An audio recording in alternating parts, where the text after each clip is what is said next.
नमस्कार साथियों, स्वागत है आपका आपके अपने YouTube चैनल एचएस पॉइंट पर। साथियों, हम आज आपके लिए जीएस के प्रीवियस ईयर के बेहद ही महत्वपूर्ण प्रश्न लेकर आए हैं। हम आज साथियों यहाँ पे टॉप 20 जीएस के प्रश्न सॉल्व करेंगे, जो अगर आप LP technician, RPF SI, NTPC, group D, railway के किसी भी एग्जाम की तैयारी कर रहे हैं तो ये जीएस की क्लास आपके लिए बेहद ही महत्वपूर्ण साबित होने वाली है। तो आप भी हमारे साथ साथियों इन प्रश्नों को जरूर करिएगा। चलिए शुरू करते हैं अपना पहला प्रश्न। हमारा साथियों यहाँ पे जैसे पहला प्रश्न दिया गया हुआ है, भारत का राष्ट्रपति अपना इस्तीफा किसको संबोधित करते हुए देता है। और ये प्रश्न हमारा आरपीएफएसआई 19/12/2018 का प्रश्न पूछा गया हुआ है। तो हमारा ये जो प्रश्न है, भारत का राष्ट्रपति अपना इस्तीफा किसको देता है, किसको देता है, तो हमारा उपराष्ट्रपति को देता है। देखते हैं अगला प्रश्न। हमारा अगला प्रश्न दिया गया हुआ है साथियों, इथोपिया की राजधानी कौन सी है। इथोपिया की राजधानी हमारी अदिस अबाबा है साथियों। देखते हैं अगला प्रश्न। यहाँ पे जैसे हमारा प्रश्न दिया गया हुआ है, टेम्स नदी किस देश में बहती है, तो वो हमारी इंग्लैंड देश में बहती है। और चीन की राजधानी साथियों यहाँ पे क्या होती है, बीजिंग होती है। इटली की राजधानी रोम होती है और फ्रांस की राजधानी हमारी पेरिस हो जाती है साथियों। देखते हैं अगला प्रश्न। निम्नलिखित में से कौन सा खिलाड़ी टेबल टेनिस से संबंधित नहीं है। आरपीएफएसआई 19/12/2018 का प्रश्न है। तो यहाँ पे हमारा क्या होगा, मैग्नस कार्लसन हो जाएगा। मैग्नस कार्लसन जो है ये हमारे टेनिस खिलाड़ी नहीं, ये हमारे चेस के खिलाड़ी हैं। तो यहाँ पे हमारा इसका राइट आंसर क्या होना चाहिए था, चेस होना चाहिए। देखते हैं अगला प्रश्न। ये पुस्तक साथियों बेहद ही महत्वपूर्ण है, बहुत ही महत्वपूर्ण है, तो इसको आप डबल स्टार लगा लीजिए। डबल स्टार यानी लगा लीजिए तो आपके लिए कैसा है ये देखिएगा। पुस्तक है, पुस्तक a century is not enough, a century is not enough किसने लिखी है, तो लिखी है सौरभ गांगुली ने। दी किसकी पुस्तक है, सौरभ गांगुली की है। आरपीएफएसआई 19/12/2018 का प्रश्न है, पश्च पीयूष ग्रंथि क्या स्रावित करती है। पोस्टीरियर पिट्यूटरी ग्लैंड क्या स्रावित करती है, तो हमारा यहाँ पे राइट आंसर हो जाएगा ऑक्सीटोसिन हमारा ये स्रावित करती है। पश्च पीयूष ग्रंथि किसको स्रावित करती है, ऑक्सीटोसिन को स्रावित करती है। देखते हैं अगला प्रश्न। साथियों ये प्रश्न बहुत ही महत्वपूर्ण है, किसमें पूछा गया हुआ है, आरपीएफएसआई 19/12/2018 का प्रश्न है। और ये प्रश्न में क्या दिया हुआ है ये देखिएगा। जैसे यहाँ पे दिया गया है, शब्द बैक रो अटैक का उपयोग किस खेल में होता है। शब्द बैक रो अटैक का उपयोग किस खेल में होता है, तो ये होता है वॉलीबॉल में। तो वॉलीबॉल इसका राइट आंसर हो जाएगा साथियों। और चाइना, चाइना शब्द का प्रयोग किसमें होता है, चाइना मैन का, चाइना हम इसको शॉर्ट में लिखते हैं, चाइना मैन का प्रयोग होता है क्रिकेट में होता है साथियों। देखते हैं अगला प्रश्न। अगला प्रश्न हमारा दिया गया हुआ है, डैश पत्तियों के एपिडर्मिस में पाई जाने वाली वे संरचनाएं हैं जो वाष्पोत्सर्जन और गैसीय अंतरण की प्रक्रिया को नियंत्रित करती हैं। तो साथियों इसका राइट आंसर क्या हो जाएगा, इस ऑप्शन में हमारे दिए गए हुए हैं, स्ट्रिएटेड विली क्रोमैटियम क्रोमैटिन। तो हमारा यहाँ पे राइट आंसर क्या हो जाएगा, देखते हैं। हमारा इसका साथियों राइट आंसर हो जाएगा स्टोमेटा, इसका राइट आंसर हो जाएगा साथियों। देखते हैं अगला प्रश्न। साथियों हमारा ये प्रश्न पूछा गया है, ये प्रश्न हमारा जनजातियों से रिलेटेड है। ये प्रश्न बेहद ही महत्वपूर्ण, इस तरीके के प्रश्न भी हमारे आरपीएफ में पूछे गए हुए हैं। और ये प्रश्न हमारा आरपीएफएसआई 19/12/2018 का पूछा गया हुआ प्रश्न है। तो इस प्रश्न का आंसर क्या होगा, देखते हैं। 19वीं शताब्दी में खोंड जनजाति के लोग कहाँ के जंगलों में निवास करते हैं, तो इसका राइट आंसर हो जाएगा ऑप्शन नंबर 4 उड़ीसा, इसका राइट आंसर हो जाएगा साथियों।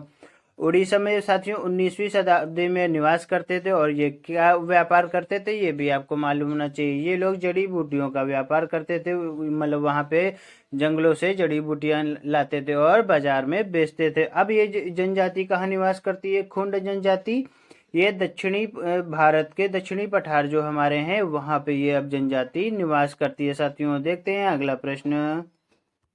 हमारा साथियों अगला प्रश्न दिया गया है, सामान्य तौर पर लोकसभा के सदस्यों का कार्यकाल 5 वर्षों का होता है, लेकिन इसे पहले भी समाप्त किया जा सकता है। किसके द्वारा समाप्त किया जा सकता है, ऑप्शन में हमारे दिए गए हैं उपराष्ट्रपति के द्वारा, हमारा ये होगा, या प्रधानमंत्री के द्वारा। ऑप्शन नंबर 3 है राष्ट्रपति के द्वारा या लोकसभा के स्पीकर अध्यक्ष द्वारा। हमारा यहाँ पे राइट आंसर क्या हो जाएगा साथियों? प्रधानमंत्री की सलाह पर ही होता है, पर भंग कौन करता है? तो ये राष्ट्रपति भंग करता है। तो राइट आंसर हमारा हो जाएगा ऑप्शन नंबर 3 हमारा साथियों राइट आंसर हो जाएगा। साथियों यहाँ पे एक प्रश्न दिया हम दे रहे हैं आपको, क्या आपको पता है इसका? राज्यसभा को कौन भंग कर सकता है? तो इसका राइट आंसर आप कमेंट बॉक्स में जरूर बताइएगा। पर आप अगर आपको बता दें, राज्यसभा को कोई भंग नहीं कर सकता है। देखते हैं अगला प्रश्न। साथियों हमारा अगला प्रश्न दिया गया है, निम्न में से अब तक पूर्ण राज्य का दर्जा प्राप्त हो चुका है, किसको हो चुका है? चंडीगढ़ को प्राप्त हुआ है, लक्षद्वीप को प्राप्त हुआ है, सिक्किम को प्राप्त हुआ है, या पांडिचेरी को प्राप्त हुआ? और ये प्रश्न हमारा RPFSI 19/12/2018 का पूछा गया हुआ प्रश्न है। तो इसका राइट आंसर हमारा क्या हो जाएगा? राइट आंसर हमारा ऑप्शन नंबर 1 हमारा सिक्किम हमारा राइट आंसर हो जाएगा। साथियों देखते हैं अगला प्रश्न। हमारा अगला प्रश्न दिया गया हुआ है साथियों, आधुनिक जीवाणु विज्ञान के जनक कौन है? तो हमारा यहाँ पे आंसर क्या होना चाहिए? क्या हमारा ऑप्शन नंबर 1 वन बियर हो जाएगा, या आर मिश्र हो जाएगा साथियों, या एडवर्ड जेनर हो जाएगा, या रॉबर्ट कोच हो जाएगा? तो हमारा यहाँ पे राइट आंसर क्या हो जाएगा? इसका राइट आंसर साथियों 1 सेकेंड, इसका राइट आंसर रॉबर्ट कोच इसका राइट आंसर हो जाएगा।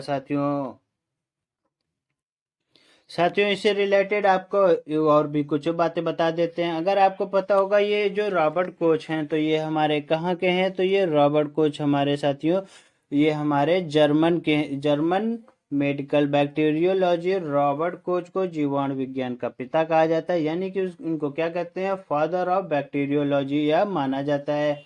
1876 में साथियों इनको एंथ्रेक्स बैसिलस की खोज ने मेडिकल बैक्टीरियोलॉजी का द्वार खोल दिया। कोच को 1905 में तपेदिक पैदा करने वाले जीवाणु की खोज के लिए साथियों फिजियोलॉजी या मेडिकल में नोबेल पुरस्कार प्रदान किया गया था। तो हमारा राइट आंसर यहाँ पे जो हमारा ये बेहद ही महत्वपूर्ण है। इससे रिलेटेड आपको सारे टॉपिक का फैक्ट भी पता होना चाहिए, तो हमने आपको बता दिया। देखते हैं अगला प्रश्न। हमारा साथियों अगला प्रश्न दिया गया हुआ है, ऑक्जेलिक अम्ल का IUPAC नेम क्या होता है? ये प्रश्न हमारा देखेंगे RPFSI 19/12/2018 का पूछा गया हुआ प्रश्न है। तो इसका राइट आंसर हमारा क्या हो जाना चाहिए था साथियों? अगर आप देखेंगे तो हमारा इसका राइट आंसर दिए हुए हैं ब्यूटेनोइक अम्ल, मेथेनोइक अम्ल, या हेक्सेनेडिओइक अम्ल, या एथेनेडिओइक अम्ल। तो हमारा इसका राइट आंसर क्या हो जाएगा? ऑप्शन नंबर 3 हमारा इसका राइट आंसर हो जाएगा। साथियों देखते हैं अब अपना अगला प्रश्न। हमारा साथियों अगला प्रश्न दिया गया हुआ है, 1929 में भारतीय राष्ट्रीय कांग्रेस का अधिवेशन कहाँ हुआ? तो 1929 में भारतीय राष्ट्रीय कांग्रेस का अधिवेशन हमारा लाहौर में हुआ था। तो इसका राइट आंसर हमारा ऑप्शन नंबर 2 हमारा राइट आंसर हो जाएगा। साथियों जो हमारा ये लाहौर वाला अधिवेशन है तो ये बेहद ही महत्वपूर्ण है। इससे रिलेटेड आपको कुछ फैक्ट आपको बता देते हैं। साथियों इससे रिलेटेड आपको फैक्ट पता होना चाहिए, जो हमारा 1929 में भारतीय राष्ट्रीय कांग्रेस का अधिवेशन हुआ था, लाहौर में हुआ था। तो यहाँ पे जो इसकी मांग की गई, तो यहाँ पे हमारा पूर्ण स्वराज की मांग को रखा गया। तो इसीलिए हम यहाँ पे इसका राइट आंसर हमारा राइट दूसरा हो जाएगा। साथियों देखते हैं अगला प्रश्न। हमारा अगला प्रश्न दिया हुआ है, बोधिसत्व शब्द किस धर्म से संबंधित है? तो हमारा राइट आंसर ऑप्शन नंबर 3 हमारा हो जाएगा। और ये देखेंगे तो हमारा ये प्रश्न किस में आया हुआ है? RPFSI 19/12/2018 का प्रश्न है। साथियों देखते हैं अगला प्रश्न। टोंगा की खाई ट्रेंच किस महासागर में स्थित है? तो हमारा क्या प्रशांत महासागर होगा, अटलांटिक महासागर, या आर्कटिक महासागर, या हिंद महासागर? इस प्रश्न का आंसर आप अगर आपको पता होगा तो इस प्रश्न का आंसर प्रशांत महासागर साथियों इसका राइट आंसर हो जाएगा। साथियों देखते हैं अगला प्रश्न।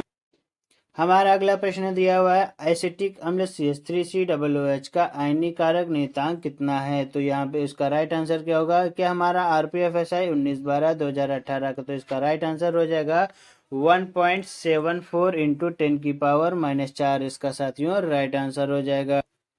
काकरापारा नाभिकीय ऊर्जा संयंत्र किस राज्य में स्थित है? इसका राइट आंसर गुजरात इसका साथियों राइट आंसर हो जाएगा। काकरापारा नाभिकीय ऊर्जा संयंत्र किस राज्य में स्थित है? गुजरात में।